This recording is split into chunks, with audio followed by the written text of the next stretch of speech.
Ugra is a star of his hamlet ever since he came here with a group of labourers and never went back. No one knows where he's from, and Ugra has had no formal education. But today, the 14-year-old is not just a skateboarding champ. He's learning how to build robotic toys, how to code, how to do rainwater harvesting, make fodder to feed the cattle. He does every chore that comes his way.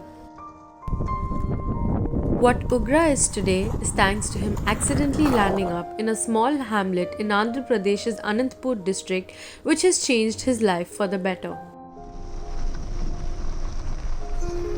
This is Proto Village, a 12-acre hamlet that has been working to become a role model rural community that is ecologically sustainable and economically viable.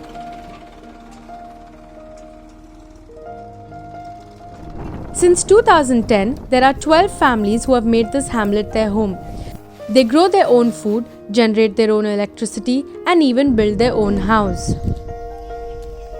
So we wanted to design a trade model which does three things basically. One, it should anyway earn money because it's a trade model, and that becomes an incentive for people to replicate what we are doing here.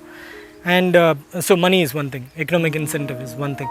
Second, it should be a trade system that actually brings people together instead of breaking them apart. Yeah. So what if we design a system like that? And the third principle for our trade design is a trade system that actually nourishes and nurtures the soil, air and water while being economically beneficial to people. So our objective in the end is not to make people rich or poor or whatever. Our objective is to safeguard the soil, air and water and pass it on to generations to come. Nearly 10 years down the line, Proto Village is still a work in progress. Every day is a new innovation, a new discovery, and progress from the day before. With monsoons just around the corner, residents of Proto are busy preparing for the rains. Pits are being desilted and ponds are being built. In this drought-prone region, the idea is to harvest as much rainwater as possible. We work on it at three levels. One is how do we harvest water, the second one is conservation, and the third one is reuse. How do we recycle the same water? We are creating infrastructure to harvest rainwater. Farming too is done differently in Proto. The village is validating what it calls a market garden model across 4 acres of land where vegetables and pulses can be grown for the market. It's a farming mechanism to ensure maximum water is retained and used. Once validated, the village hopes to grow up to 22 varieties of crops. Kalyan says, theoretically, it should fetch them 72,000 rupees a month per acre. All our farming beds, those are all not straight beds. Right. Those are contours. Okay. They're beds built along a contour line. Okay.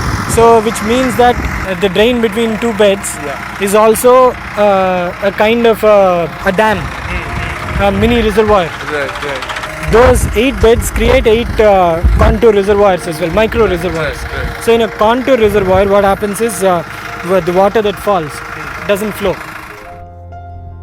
Residents are also building their own structures, be it their houses, their in-house amphitheatre, or even a community kitchen. We built that house when we first came here. We built that in about 2 months. None of us is a trained architect, no building experience, nothing at all. It's okay, it's reasonably good looking, and we're quite happy. What's more, they generate their own electricity and are completely off the grid. Their wind turbine generates 3 kilowatts of electricity and 11 kilowatts is generated from solar power. So electricity is a subject that we don't completely understand. We are generating, we are consuming, but we are unable to optimize it at the moment. So we are seeking people who can come and guide us properly. We are able to generate electricity because we know how to build a wind turbine and all of that, but we are unable to optimize the utilization. But what is perhaps most unique is their education system in a work shed dubbed Maya Bazaar. How about we create an education system where the kids become locally relevant first, champions of knowledge that is locally relevant, and the way they learn or acquire that knowledge should make them globally competitive as well. So they should be damn good in calculus and trigonometry, no doubt about it. But they should know how to apply those bits of knowledge for the good of their society, for their community. Kalyan says that Proto Village is in the process of developing a curriculum where conventional subjects such as mathematics and science are used as tools to teach children essential everyday skills such as making bricks to charting their own calendar. Proto Village is self-sufficient to a point where they make their own soaps, cosmetics, and cold-pressed oil from coconut, groundnut, sesame, and gongura seeds.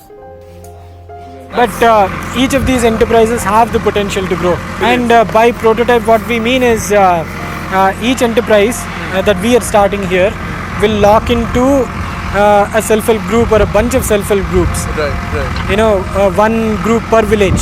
Yes. Proto Village wants to build a model that is sustainable and resilient yet easy to replicate. For Kalyan and the other residents, it doesn't matter if they succeed or fail. They just want to try their best at building a sustainable life.